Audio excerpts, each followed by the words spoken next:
Bonjour tout le monde. Vous voyez derrière moi, là, compassion, empathie, aide. Et moi, je vais vous parler de chaos, de difficultés, d'écueils, d'écart et de vide. Mais je vais finir, j'espère, avec un devoir pour vous tous.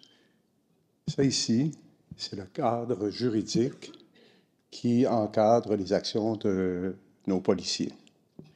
Ça ici, c'est le cadre juridique qui encadre les actions qu'un médecin ou que le système de santé peut prendre. Puis entre les deux ici, vous avez le vide dans lequel on retrouve les gens qui ont des troubles de santé mentale, qui ont de l'itinérance, qui ont des problèmes de toxicomanie et qui tombent dans ce gouffre-là à répétition. Les gens qui œuvrent dans ce domaine-là, ils disent, coudon, ils n'ont rien compris de ce bord-là. Les gens qui œuvrent de ce côté-ci, ils disent, patins, on voudrait bien, mais on est pogné. Moi, je vais vous parler de ce cadre-ci un petit peu pour que vous compreniez mon savoir expérientiel, qui est fort différent de ceux qu'on a entendus, là, mais qui va peut-être vous éclairer sur pourquoi on a encore tant de distance entre les deux.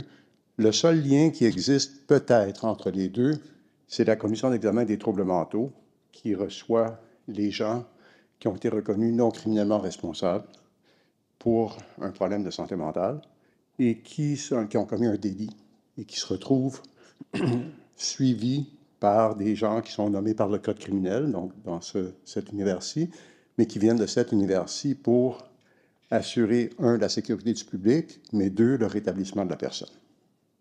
J'oublie ce bout-ci à partir de maintenant et je vous parle de ce bout-ci. Il y a deux cadres majeurs qui viennent baliser les actions que moi je peux prendre comme médecin. On a dit tout à l'heure, je suis médecin retraité, psychiatre.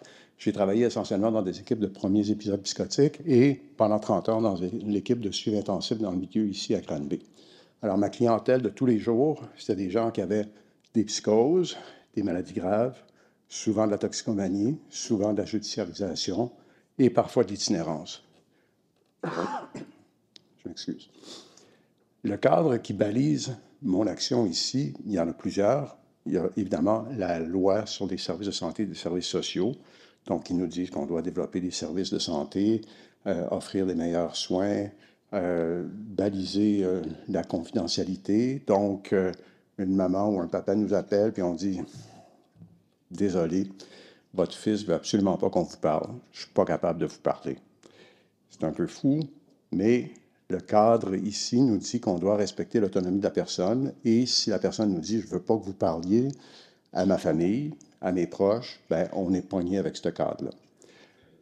L'autre cadre, et c'est peut-être le cadre qui va vous intéresser un peu plus, c'est la loi de la protection des gens qui représentent un risque un danger pour eux-mêmes ou pour autrui, qu'on appelle généralement la P38.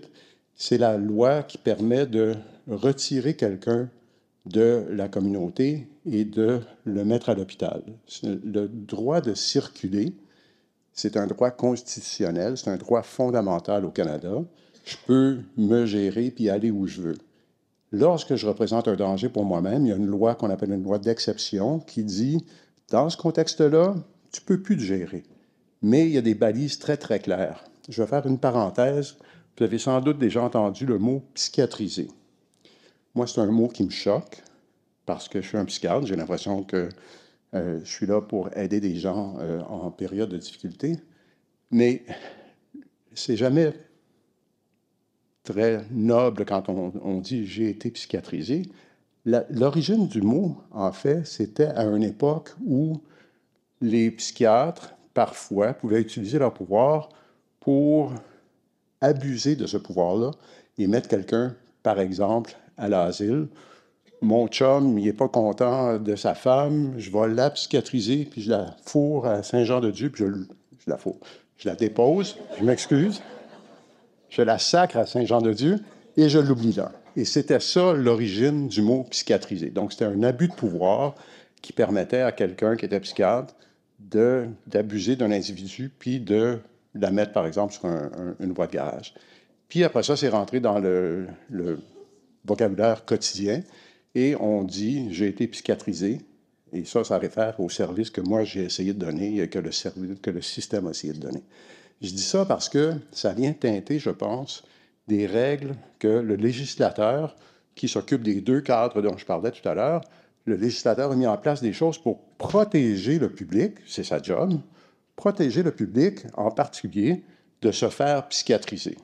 Donc, le balancier, dans le temps, actuellement, est beaucoup dans la défense, et ce n'est pas un commentaire, un éditorial que je pose ici, c'est mon observation. On a mis en place des balises pour défendre les individus, ce qui est très, très bien. Le résultat, c'est que moi, quand je suis devant quelqu'un qui est très malade, il faut que je joue à l'intérieur de cette patinoire-là. Puis, la patinoire était parfois un peu étroite. Le résultat, c'est que quelqu'un peut être très, très malade. Il faut qu'il soit très, très malade et très, très dangereux pour que je puisse appliquer la loi P38 et le retirer de la circulation pour le mettre à l'hôpital pour le protéger. Ce qu'on va arriver à voir souvent, c'est que mes amis policiers vont prendre quelqu'un qui est dans une situation de crise, l'amener ici à l'hôpital. Moi, je vais l'évaluer, je vais dire « Oh là là, il est vraiment malade ». Et malheureusement, une des caractéristiques de la maladie mentale, c'est que parfois, on ne s'en rend pas compte. Fait que la personne, elle a dit « Non, non, non, je ne suis pas malade pantoute, je n'ai pas besoin de rien, moi. » Moi, si j'ai beaucoup, beaucoup de maladies, puis pas de danger, je suis obligé de dire « Moi, je pense que je pourrais t'aider, mais je vais être obligé de te laisser partir. » Parce que le cadre juridique ne me permet pas de te retirer le droit constitutionnel de faire des mauvais choix, puis de repartir dans la rue. Peut-être consommer, peut-être... Là, les policiers ou les ambulanciers qui l'ont amené pour 2 heures puis qui le revoient sur la rue principale, ils disent « Coudonc, qu'est-ce qu'il a fait de se passer, là? » Ben, j'ai joué à l'intérieur des balises de ma patinoire et j'ai dû le laisser partir. Et je dirais, en plus, si, mettons, la personne rencontre, elle est très malade et elle est dangereuse et je la retiens contre son gré, mettons que je lui offre un lit à l'hôpital, puis que là, elle dit « Non, non, moi, je ne suis pas malade. » Tu me gardes, là, mais je vais partir dès que je vais pouvoir, puis je veux aucun médicament, puis aucun traitement parce que je ne suis pas malade, je ne peux pas la traiter plus, parce que le cadre de la première patinoire de la P38, c'est juste pour, si elle est dangereuse, tu peux la garder contre son gré.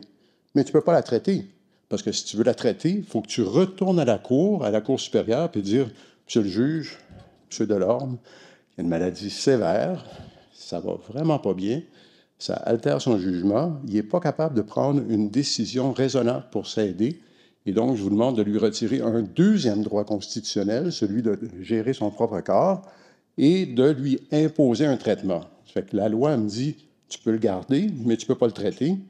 Si tu veux le garder, il faut que tu ailles à la cour. Si tu veux le traiter, il faut que tu retournes à la cour puis convaincre un autre juge qu'il est tellement malade et que c'est tellement grave puis qu'il est tellement incapable de se gérer que le juge va décider pour lui. Fait que ça, c'est les balises qui gèrent la crise et le long terme. Il me reste 1 minute 30. J'arrive au devoir.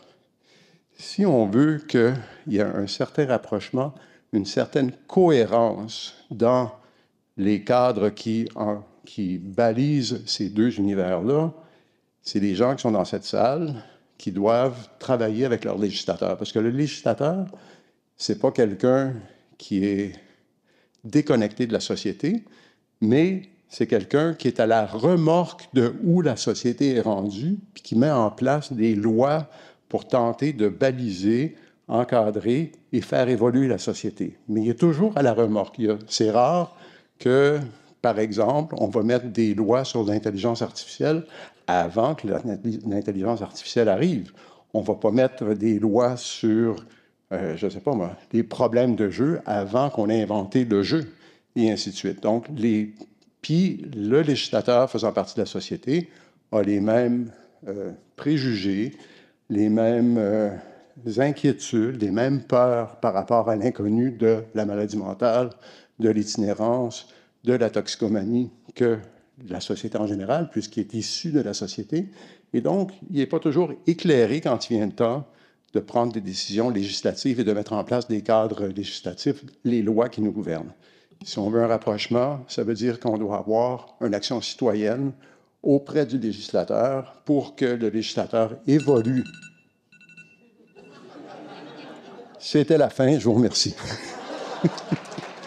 Donc, que le législateur évolue puis soit capable d'ajuster le cadre juridique pour que nous, sur le terrain, on puisse avoir un rapprochement, une cohérence, un espoir puis une action concertée. Je vous remercie beaucoup.